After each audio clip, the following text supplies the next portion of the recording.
Halo, Shalom, selamat malam, Mak Lina Wijaya di sini. Wah, banyak pertanyaan, Mak. Kenapa nggak live lagi, Mak? Kenapa jarang live, Mak? Kenapa banyak menjelekkan orang, Mak? Teman-teman ya, memang sedikit pro dan kontra, bahkan mungkin lebih banyak orang ke kontranya setelah Mak dengan lantang berani menyuarakan seorang oneness yang memanipulasi banyak publik, kemudian merasa dirinya itu korban, dizalimi, playing victim, semakin ditindas katanya, semakin giat. Giat dalam hal apa dulu? Giat dalam hal penyesatan, betul. Giat dalam hal menyebarkan bidat, betul. Giat dalam hal mengerjakan sekte, betul. Tapi kalau disangka orang dia giat dalam memasyurkan nama Kristus atau sedang mengabarkan Injil, sebenarnya itu salah besar, teman-teman ya. Karena dalam Alkitab ini sudah sangat jelas bahwa Alkitab ini sebagai satu-satunya sumber kebenaran dan kehidupan. Sebenarnya sebagai orang Kristen kita tidak dituntut lagi untuk mendiskusikan atau mendebatkannya. Kita hanya dituntut untuk tunduk, percaya, melihat apa yang menjadi ajaran di dalam, apa yang menjadi perintah, apa yang menjadi larangan, dan apa yang menjadi tradisi. Nah, perintah di sini sangat jelas ada dua ya teman-teman ya. Baptislah mereka di dalam nama Bapa, Putra, dan Roh Kudus. Kemudian perintah yang kedua, lakukanlah perjamuan kudus sebagai peringatan akan aku. Jadi dua perintah ini sampai detik ini dilakukan oleh semua orang Kristen sejati yang mengaku pengikut Kristus. Namun ketika 1914 Oneness atau Jesus Only ini muncul dan langsung mendapat satu penolakan keras dari seluruh gereja ya di seluruh dunia, karena dia termasuk dalam sekte atau bidat atau penyesatan.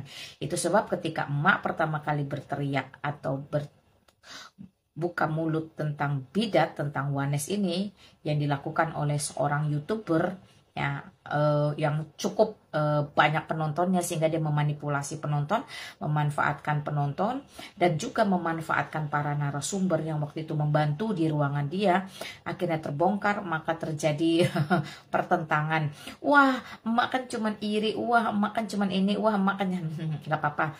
Itu kembali kepada Anda masing-masing. Yang jelas, semua yang dilakukan oleh nabi-nabi palsu atau guru-guru palsu sudah dicatat dalam Alkitab. Jadi bukan sesuatu yang wow lagi. Emak itu justru membongkar, memberitahu supaya kalian tidak terlena, tidak terkecoh, dan tidak dikuras.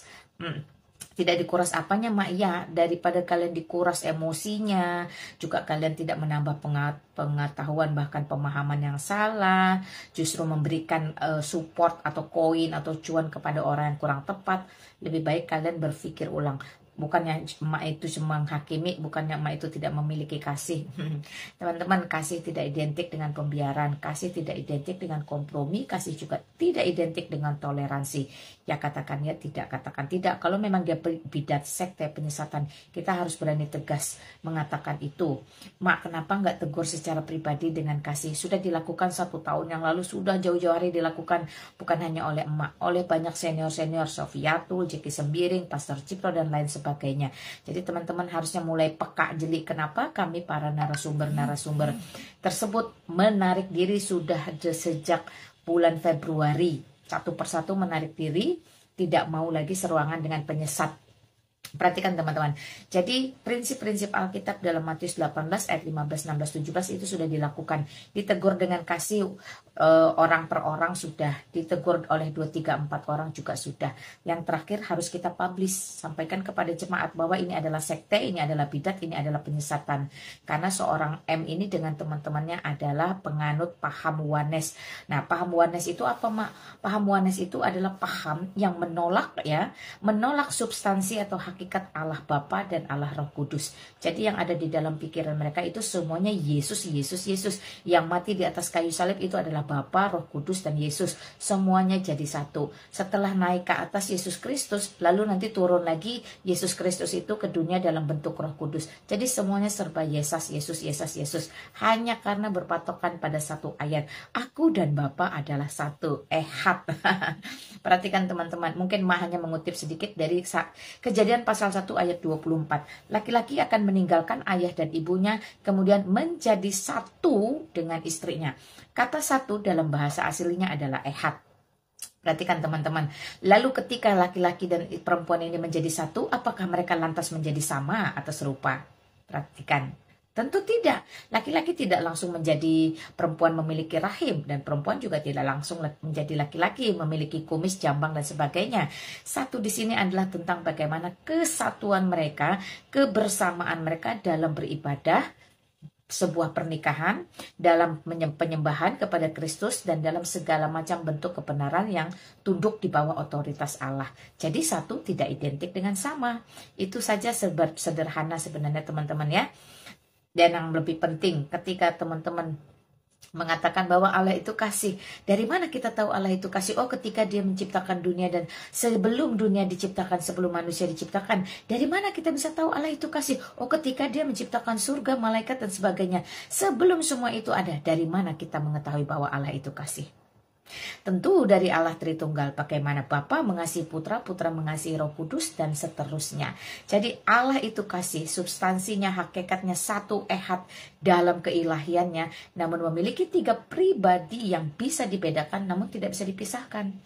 Demikian teman-teman ya. Jadi paham oneness ini adalah paham yang menolak Allah Bapa, menolak Allah Roh Kudus, sehingga mereka hanya ada satu pribadi, yaitu Yesus. Apapun itu semuanya Yesus. Bahkan sebelum dunia diciptakan semuanya Yesus, Yesus, Yesus, Yesus. Sebenarnya ini adalah penghujatan atau penghinaan, makanya disebut sekte atau bidat atau penyesatan teman-teman. Karena jikalau mereka terus melakukan ini, bisa mereka berujung pada penghujatan kepada Allah Roh Kudus. Teman-teman tahu semua, dosa yang tidak diampuni adalah dosa yang menghujat Roh Kudus. Mereka berpenampilan seperti apologet. Mereka seolah-olah mengajar dari ruangan ke ruangan. Tapi perhatikan apa kata Alkitab terhadap mereka. Kita buka dari Yohanes ya. Nih, Yohanes ini tegas berkata, 1 Yohanes pasal 2 ayat 22. Siapakah pendusta itu? Bukankah dia yang menyangkal bahwa Yesus adalah Kristus? Dan itu adalah antikristus, yaitu dia yang menyangkal baik Bapa maupun anak. Perhatikan, baik Bapa maupun anak. Jadi setelah amanat agung kita tahu ya bahwa baptis pun harus dalam nama Bapa, Putra dan Roh Kudus. Di sini dikatakan pendusta dan antikristus itu adalah yang menyangkal Bapa maupun anak. Saya terima Bapa saja tidak terima anak, kamu antikristus. Saya terima anak saja tidak terima Bapa, kamu pun antikristus. Makanya oneness disebut bidat atau sekte atau penyesatan teman-teman.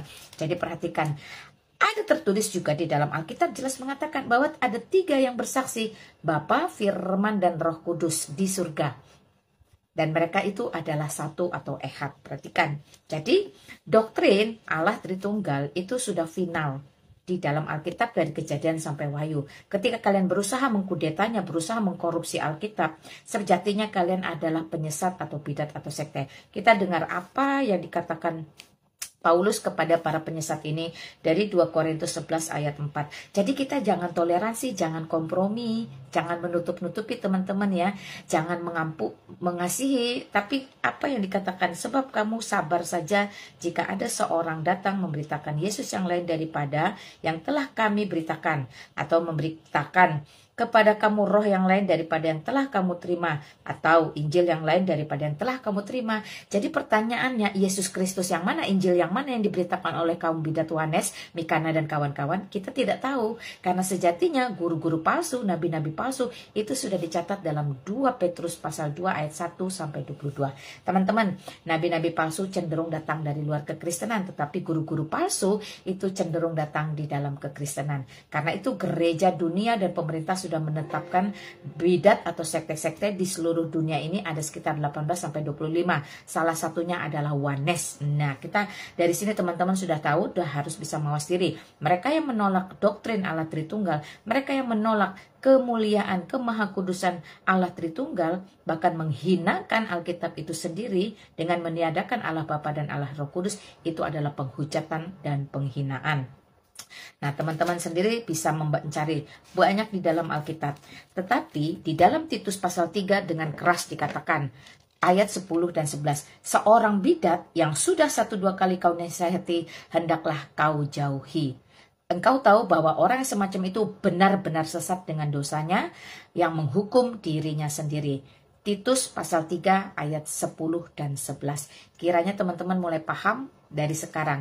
Kenapa saya harus berbicara keras tentang penyesatan supaya teman-teman tidak tergoyahkan, tidak terguncang, tidak tergeser dari kebenaran atau kemurnian firman Tuhan yang sejati, yaitu di dalam Alkitab. Shalom.